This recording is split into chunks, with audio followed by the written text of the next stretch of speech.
No imenso trecho do Atlântico, entre os pontos de Miami, Bermudas e Porto Rico, existe uma área do mar cercada por medo e fascínio. Marinheiros a chamam de águas amaldiçoadas, pilotos a conhecem como Zona da Morte, e o mundo inteiro a nomeia simplesmente como Triângulo das Bermudas.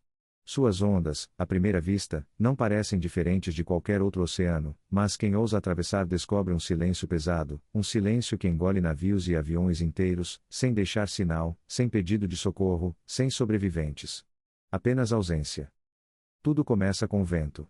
Muitos que entraram nessas coordenadas relataram mares tranquilos que, de repente, se transformaram em tempestades violentas, paredes de água se erguendo do nada e céus sufocados por nuvens negras que parecem surgir instantaneamente.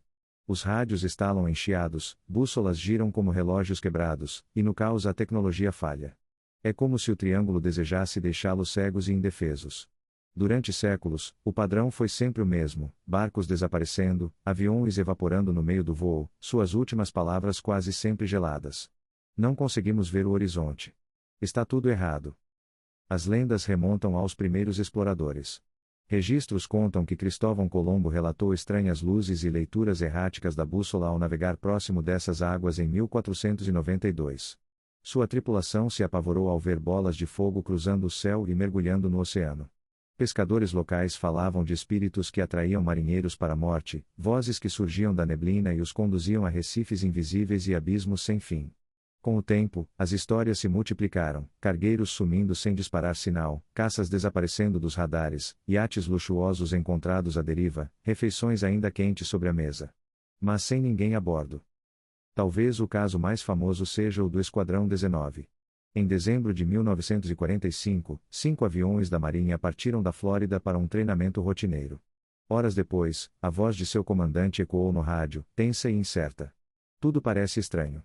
Não sabemos onde estamos. O mar não parece normal.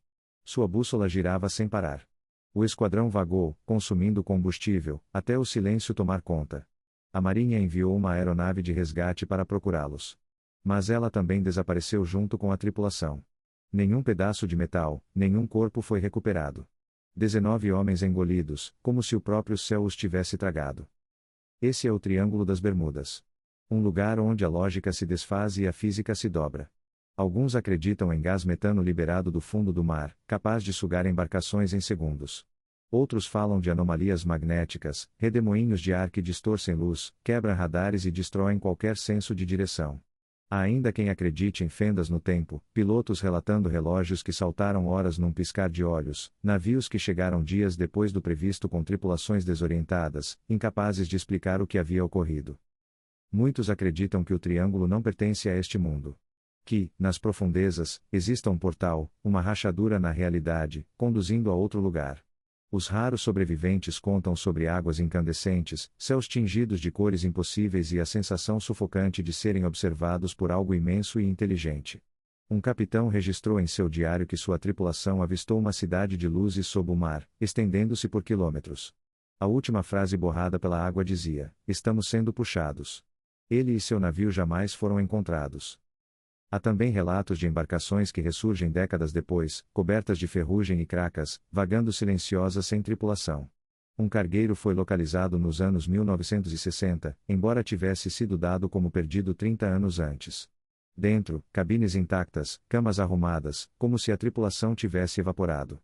Alguns afirmam que o relógio do navio ainda marcava a data do desaparecimento. Nenhum registro oficial confirma a história, mas a lenda persiste. Pilotos comerciais descrevem encontros perturbadores. Esferas luminosas surgem do nada e perseguem aviões, realizando manobras impossíveis antes de mergulhar no mar. Um piloto, anos depois de seu voo, admitiu nunca ter relatado oficialmente por medo de ser ridicularizado. Mas suas palavras não deixavam dúvidas, parecia que o próprio céu estava vivo, nos estudando. O que mais assusta é a precisão de sua fome. Nem todos desaparecem. Milhares cruzam a região sem problemas.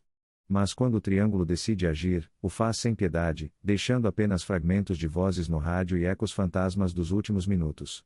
Famílias esperam notícias que nunca chegam, equipes de busca encontram apenas o vazio. O resto, o mar engole. Céticos insistem em coincidências, erro humano, tempestades violentas, falhas de navegação. Mas até os mais racionais hesitam diante de certos casos. Em 1918, o USS Cyclops, um imenso cargueiro da Marinha com mais de 300 homens, desapareceu entre Barbados e Baltimore. Nenhum pedido de socorro, nenhum destroço, nada. Foi a maior perda de vidas da Marinha norte-americana fora de combate. Como explicar o sumiço de um navio inteiro? Em 1970, um piloto chamado Bruno Gernon sobrevoava a região quando entrou em um túnel de nuvens nunca visto antes.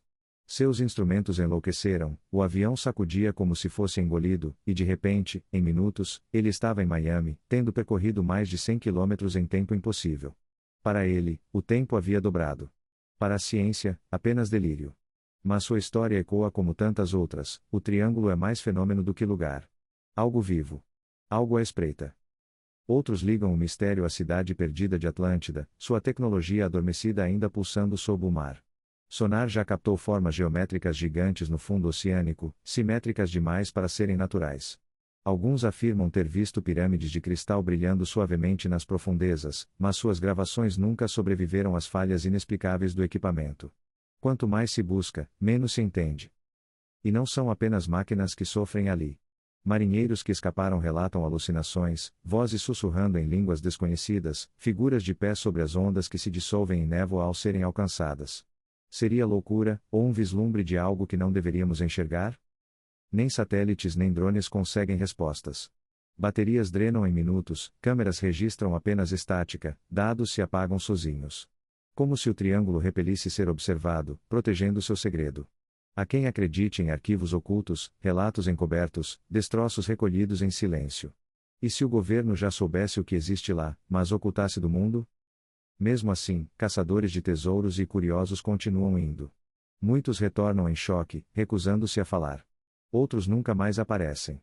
A promessa de desvendar o segredo é tentadora, mas o preço pode ser eterno.